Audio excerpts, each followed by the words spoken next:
Fala, nação São Paulina, ligado aqui no canal Soberano FC 24 horas. Eu sou o Matheus e no vídeo de hoje tem bomba no Morumbi. Hernan Crespo foi demitido de forma totalmente inesperada e os bastidores dessa decisão são simplesmente absurdos. A demissão gerou polêmica dentro do elenco e o clima no São Paulo ficou pesado. Logo depois do anúncio oficial, Alisson soltou uma indireta nas redes sociais e isso também deu o que falar entre os torcedores. E tem mais, novo técnico é definido e torcida reage. Apuramos que o tricolor já deve anunciar esse novo treinador ainda hoje e eu vou contar quem é daqui a pouco nesse vídeo. Em meio a todo esse caos, o São Paulo também começa a olhar para a Copa Sul-Americana e vamos trazer todos os detalhes sobre a competição. Tem também boa notícia, tem jogadores voltando e reforçando o elenco. E no mercado da bola, atenção, um craque da seleção brasileira pode pintar no São Paulo. Uma oportunidade surgiu no mercado e pode virar uma contratação de peso para o tricolor. Eu vou explicar todos os bastidores e detalhes dessa história agora, nesse vídeo. Mas antes de tudo, já deixa o like, se inscreve no canal se ainda não for inscrito e ativa o sininho para não perder nada do que rola no mundo do tricolor do Morumbi. Sem mais delongas, bora pro vídeo. Bomba, bomba, bomba, rapaziada! Na tarde dessa segunda-feira, a torcida do São Paulo foi surpreendida com a demissão do técnico Hernan Crespo. E eu tô falando de algo que veio do mais profundo nada. Não tem crise no clube, o time tava vindo bem, chegamos em uma semifinal jogando bola. O Crespo tinha acabado de arrumar a casinha e do nada o São Paulo anuncia oficialmente a saída do treinador nesta segunda-feira. É um negócio absurdo. Eu vou ler o comunicado para vocês. Acompanhem comigo. Abre aspas. São Paulo comunica a saída de Hernan Crespo.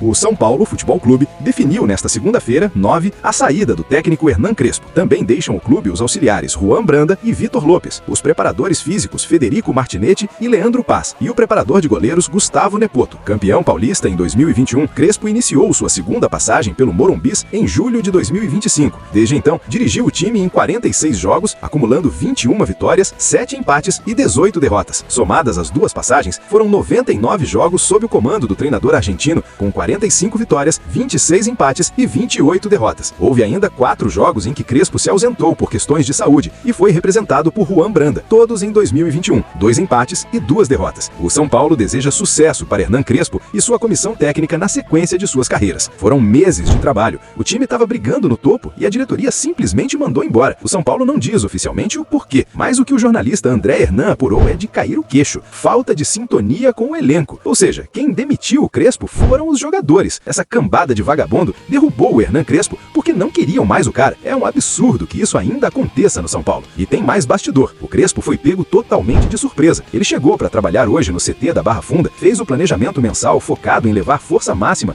para os próximos jogos do Brasileirão e recebeu a notícia da demissão pessoalmente. Ele teve que reunir os jogadores às pressas, se despediu ali mesmo, em tom emotivo, e agora deve voltar para a Argentina e depois deve ir para a Itália para respirar novos ares. E o prejuízo? O São Paulo vai ter que se virar para pagar 3,8 milhões de reais de multa rescisória. Uma covardia sem tamanho. Parabéns, Maciz e Rui Costa. Inclusive, a diretoria, através do Rui Costa e do Maciz, tem uma versão que eles estão soltando em off para tentar justificar esse erro. Dizem que houve uma série de fatores que viraram uma bola de neve. O principal, o discurso do Crespo. O São Paulo acha que o time tem que competir sempre. E o Crespo andou dando entrevistas falando em pés no chão, esbaldeando rivais como Palmeiras e Flamengo, dizendo que tinham muito investimento no elenco. Para eles também, faltou indignação no Crespo após a eliminação no Paulistão. Chegaram a criticar até a escalação do Luan, dizendo que o treinador apostou em superstição e inventou ao colocar um cara sem ritmo de jogo. Criticam até treinos que duraram só 40 minutos. E logo após esse impacto inicial da demissão, a torcida já começou a pedir nomes. O plano A da torcida seria o Felipe Luiz, que já está descartado. O São Paulo fez a sondagem, entrou em contato, mas recebeu uma negativa seca. O Felipe Luiz afirmou categoricamente que não quer trabalhar no futebol brasileiro neste momento. Ele tem olhos para a Europa e quer seguir carreira por lá. Então, rapaziada, esquece o Felipe Luiz. Aí surgiram possibilidades como o Diniz também, mas a diretoria não se empolgou com o nome dele agora. O Alan Barcelos, do Sub-20, é visto como alguém que precisa de mais um ano de transição. Agora, olha só o que aconteceu logo após o anúncio da demissão. O Alisson, que tá no Fluminense, soltou uma nota no Instagram que eu faço questão de ler e analisar com vocês. Ele escreveu: "Não mexo em rede social, mas hoje é um dia totalmente diferente. Deus nunca dorme. A verdade sempre aparece. Caráter pra mim nunca se negocia. Vida que segue. E tenho certeza que quando você faz o certo, a vida ela mostra." Pessoal, vamos ter um consenso crítico aqui. Logo você, Alisson, falando de caráter, o cara tá de mala e cuia pra ir pra um rival, foi visitar o CT dos caras e tudo, e vem dar indiretinha pro treinador que acabou de ser demitido. Isso é chutar cachorro morto. Não vem querer culpar o Crespo pela sua saída ou por qualquer picuinha interna, não. O torcedor tá vendo esse tipo de postagem e a leitura é uma só: oportunismo. Falar de caráter depois do que você fez? Ah, você tá de brincadeira, cara. Uma falta de respeito com a instituição e com o profissional que tava aqui trabalhando. E rapaziada, atenção que a notícia é quente. Apuramos que o substituto já está definido e a diretoria não quer perder tempo. Pode pode cravar. De acordo com as informações de setores do São Paulo, Roger Machado é o novo técnico do São Paulo. O treinador de 51 anos assinou com o São Paulo até o final do ano. O cronograma é o seguinte: ele chega para ser apresentado nesta terça-feira, no período da tarde, e logo após a coletiva, ele já vai direto para o gramado comandar o seu primeiro treino com o elenco. A ideia é que ele já esteja no banco de reservas na partida contra a Chapecoense, nesta quinta-feira, no estádio do Canindé. É uma aposta altíssima da diretoria, que preferiu gastar 3,8 milhões de reais para trocar o certo pelo duvidoso. Roger Machado chega com a responsabilidade de gerir esse vestiário, que pelo visto manda mais que o presidente. E aí, torcida tricolor, o que vocês acharam dessa segunda-feira de loucura total? Concordam com a demissão do técnico que era líder do campeonato? Roger Machado é o cara para assumir essa bucha? Ou a diretoria cometeu um erro grave? E o Alisson perdeu a chance de ficar calado? Comenta aqui. Eu não gostei nada dessa notícia sobre Roger Machado ser o novo técnico do São Paulo. Pelo amor de Deus. Ê, seu Macis, que cagada sua e do seu Rui Costa, hein? E diante de todo esse caos, rapaziada, bora falar da Copa Sul-Americana, porque a competição está prestes a começar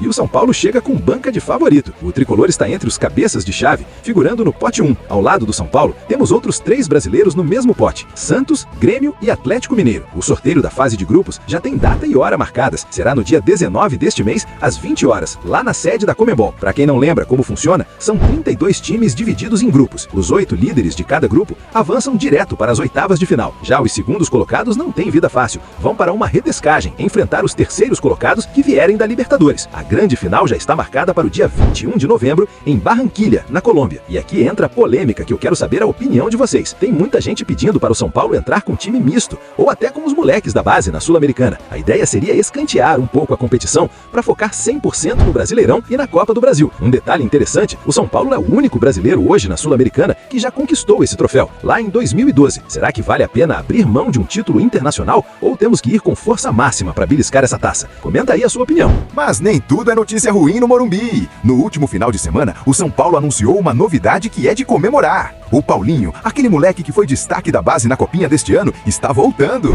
Ele já iniciou a fase de transição e está correndo no gramado. Para quem não lembra, o atacante sofreu uma lesão ligamentar séria no joelho na final da Copinha contra o Cruzeiro. O Paulinho é uma joia, já tinha sido relacionado e até estreado no profissional antes de se machucar. Agora, ele está fazendo esse trabalho individual com os preparadores físicos. Ainda não temos uma data cravada para ele estar à disposição para jogo, mas o fato dele já estar no campo correndo é uma vitória gigante. Ele já integra o time profissional e é questão de tempo para reforçar o nosso ataque. E as novidades no DM não param por aí. O lateral Moreira também está de volta após lesões musculares. Já o Rian Francisco está na transição física depois da cirurgia no joelho esquerdo, fazendo atividades técnicas e de força. Ou seja, o departamento médico está esvaziando bem na hora que a gente mais precisa de elenco.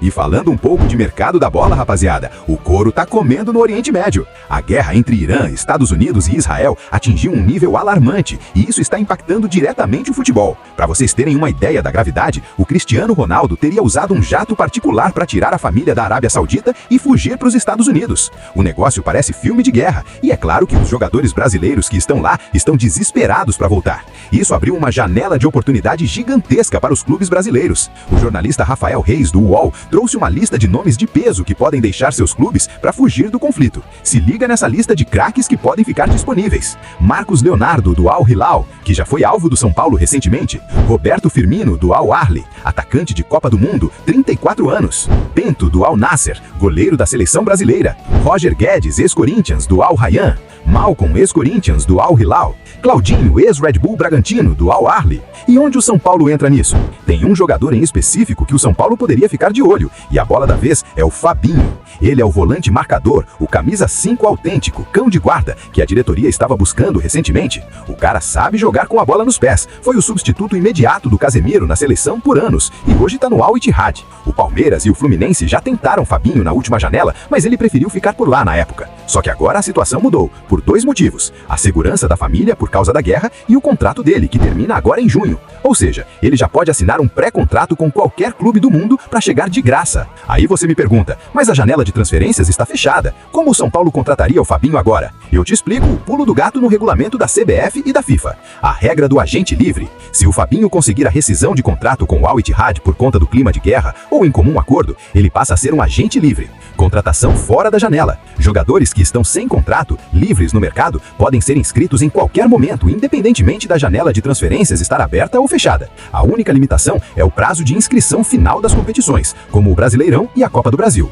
A oportunidade, se ele rescindir agora, ele chega ao Morumbi sem o São Paulo precisar pagar um centavo de transferência para os árabes. Seria um reforço de peso absurdo, nível Europa, chegando na faixa para resolver o problema da volância. Alô, diretoria! Alô, Superbet! É a hora de usar essa estratégia genial para blindar o elenco com um jogador desse quilate. O Fabinho voltaria para jogar em paz, com segurança e sendo o dono do meio-campo do tricolor, junto com o Marcos Antônio e com o Danielzinho. E você, torcedor, acha que o São Paulo deve entrar forte nessa briga ou o salário dele seria um problema? Para um jogador desse nível, vale o investimento? Bom, então é isso. Agora eu quero saber a opinião de vocês, torcida tricolor. O que vocês acharam da demissão de Hernan Crespo? Foi uma decisão correta da diretoria ou um erro grave?